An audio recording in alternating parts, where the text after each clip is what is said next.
Fala galera, sejam bem-vindos a mais uma aula. Hoje, nesse vídeo aqui, vamos falar um pouquinho mais a respeito dos principais títulos que são emitidos pelos bancos, tá? E dentro deles temos três principais, que são os CDBs, a LCIs e as LCAs, beleza? Vamos começar pelo CDB? Esses são títulos emitidos por bancos para captar o seu dinheiro, o meu dinheiro dos seus pais. E eles possuem impostos de renda para que você pague a tabela regressiva de imposto de renda, que funciona assim, tá? Quanto mais tempo você deixa seu dinheiro aplicado, menos imposto você vai pagar. Então, o Gui vai botar a tabelinha aí para vocês. Até 180 dias, 22,5% sobre o rendimento do seu dinheiro. De 181 dias até 360 dias, 20%. De 361 até 720 dias, 17,5%. E acima de 2 anos, 720 dias, você paga 15% de imposto. Beleza? Ah, Matias, isso é tudo? Não. Tem mais um pequeno detalhezinho que se você investe um título bancário e resgata ele, os que possível, né, antes dos 30 dias, tem um imposto chamado IOF, que é Imposto sobre Operações Financeiras. Aí da mesma maneira serve, quanto menos tempo você resgata, mais você vai pagar o IOF, tá? E a partir do 30º dia que você já não tem mais essa regrinha do IOF. Os CDB, eles podem ser de liquidez diária, que significa que você pode resgatar a qualquer momento do vencimento fechado, tá? E esses são importantes porque eles não sofrem a marcação ao mercado, uma vez que você só pode resgatar esses títulos no vencimento. Então, quando você entrar na sua conta da corretora, terá a descrição do CDB, se ele tem liquidez diária, se tem algum período de carência para você ficar nele, e se você só pode resgatar ele no vencimento. Ai, Matias, já ouvi que tem corretoras que deixam resgatar antes mesmo com essas regrinhas. Sim, você está certo. Tem algumas corretoras, sim, que abrem a possibilidade de você resgatar antes do vencimento, mas elas cobram um pênalti tão grande que acaba não valendo tanto a pena, a não ser que seja de extrema urgência o dinheiro que você precise, tá? Então esses títulos eles não sofrem marcação ao mercado porque simplesmente você é obrigado a levar esses títulos ao vencimento, chamado marcação na curva. Chega de falar desses CDBs e vamos das LCIs e LCAs. O grande diferencial desses títulos é que eles são isentos de imposto de renda, tá? Você não paga aquela tabelinha do imposto de renda que a gente botou aqui, dos 22,5% até os 15%, tá?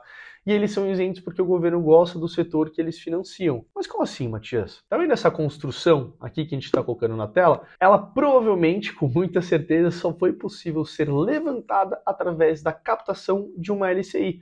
Então os bancos eles são obrigados a oferecer esse dinheiro que foi arrecadado por você para empréstimos, tanto para levantar prédios como para as LCAs, que são letras de crédito do agronegócio, que são para financiar o setor do agronegócio. Então, ambas servem para você emprestar o seu dinheiro em troca de uma remuneração futura, que são os juros. Existe também outro ativo chamado letras de câmbio ou LC. Elas são parecidas com os CDBs, mas só que elas são emitidas por financeiras e por isso são chamadas de letras de câmbio. Esses 4 produtos serão os que mais vão aparecer dentro da sua corretora quando você for na aba lá de renda fixa, e isso dado um motivo muito simples, que eles são garantidos pelo FGC.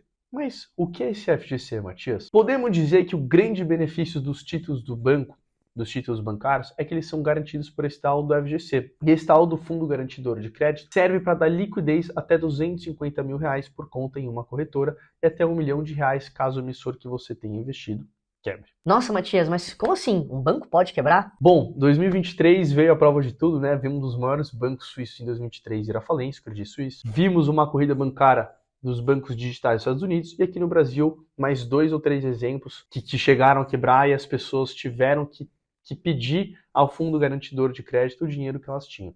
Então sim, pode vir a acontecer e por isso que você não pode tomar suas decisões tão cegamente, tá?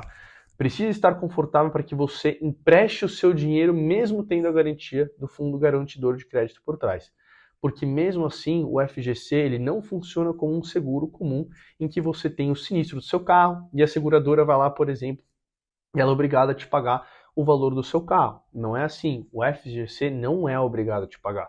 Ele só te paga se somente ele tiver aquele dinheiro em disponibilidade. Mas quando isso acontece? Cerca de 2,4% do que ele garante, essa informação é pública, tá? Tá no balanço lá do site dele. Como que a gente sabe se é muito ou pouco esses 2,4%? A resposta depende da sua situação, né? Por exemplo, vimos no começo desse ano de 2023 três instituições quebrarem. Em um momento de aperto monetário com uma economia mais aquecida, não fará tão falta. Mas, por outro lado, o problema é se acontece alguma crise sistêmica, por exemplo, no setor financeiro. 2008 foi uma prova disso, quando teve uma crise sistêmica no setor financeiro dos Estados Unidos e o FDIC, que é o FGC deles, quebrou porque mais de 6% do sistema foi para o saco. Mas a diferença é que o FDIC deles é do governo americano, e aí eles tiveram o resgate deles, mas o nosso FGC ele é privado, e no pior dos casos, com uma crise sistêmica, você poderia ficar sem receber o seu dinheiro. Mas a lição aqui que fica é que,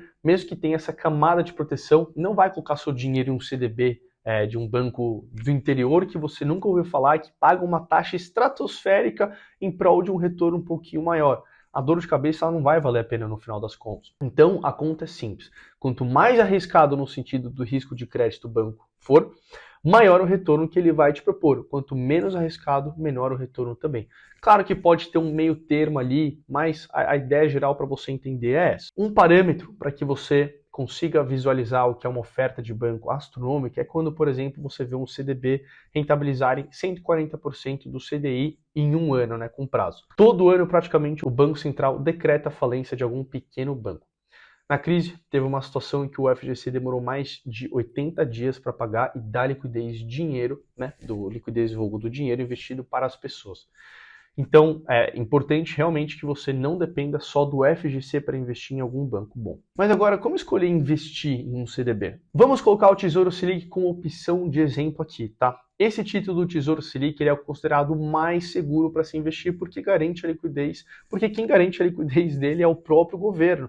Então, no pior dos cenários, se faltar dinheiro para pagar, ele vai lá, imprime mais dinheiro e pronto, ele consegue te dar liquidez. Agora, o ponto de vista que vamos colocar aqui é, imagina com a taxa básica de juros de 2% e você quer escolher entre um CDB, que rende 130% do CDI, ou o Tesouro Selic.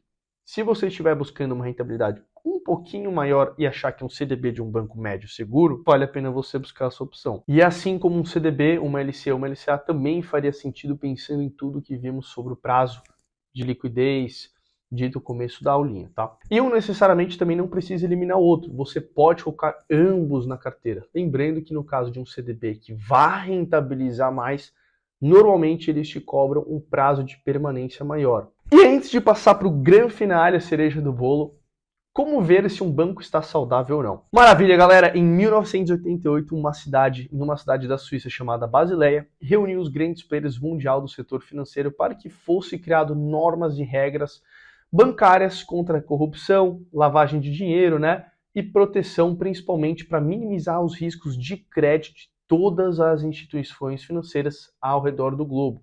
Então, quem se interessar mais pelo assunto, fiz uma aula para o YouTube em que conta a história direitinho dela. Mas hoje em dia, todos os bancos têm um indicador chamado Índice de Basileia.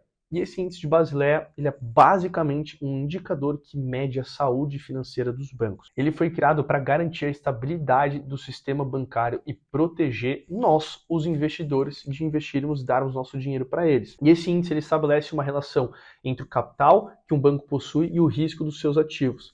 Em outras palavras, quanto mais capital o banco tiver em relação aos seus ativos arriscados, maior será a sua segurança financeira. Então, a ideia aqui é evitar que os bancos fiquem expostos a grandes riscos e não tenham recursos suficientes para cobrir possíveis perdas. Então, imagina que o banco tem R$100 e ele está emprestando dinheiro para as pessoas, ele está fazendo, alavancando, criando dívida e tudo mais, e que acontece uma crise, a galera começa a resgatar dinheiro.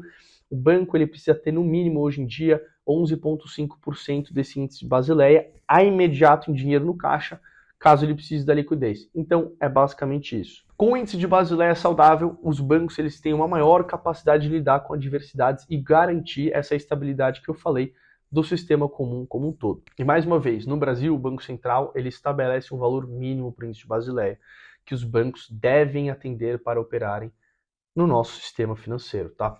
E essa regulamentação é fundamental para proteger os depositantes e evitar crises bancárias. Tudo em prol do nosso bem.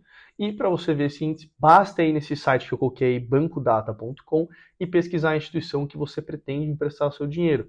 Então, por exemplo, coloquei um print aí, peguei o Banco Data da XP. E aí conseguimos ver um pouco do resumo do balanço da empresa, Vemos que está dentro dos padrões, o índice de Basileia, enfim, você consegue ter uma margem um pouquinho maior de segurança. E para o grande finale, as contas remuneradas. Como é que funciona esse negócio, Matias? Vem que agora eu vou te explicar a cereja do bolo. Quando você deposita seu dinheiro, por exemplo, no Nubank, no IT do Itaú ou qualquer outro banco, o banco pega esse dinheiro e coloca ele em uma conta compromissada. Mas o que é isso aí? Essa operação compromissada ela é feita entre o Tesouro e o mercado institucional. Então você empresta seu dinheiro para ele por um período curto de tempo, pode ser um dia, uma semana, um mês, 3 meses, e por aí vai, e ele te remunera a taxa Selic e te dá um colateral por esse empréstimo, que são os títulos públicos. Então a garantia desses empréstimos, né, que eu digo, o lastro dessa troca entre os títulos públicos, ele é tão seguro quanto os títulos públicos.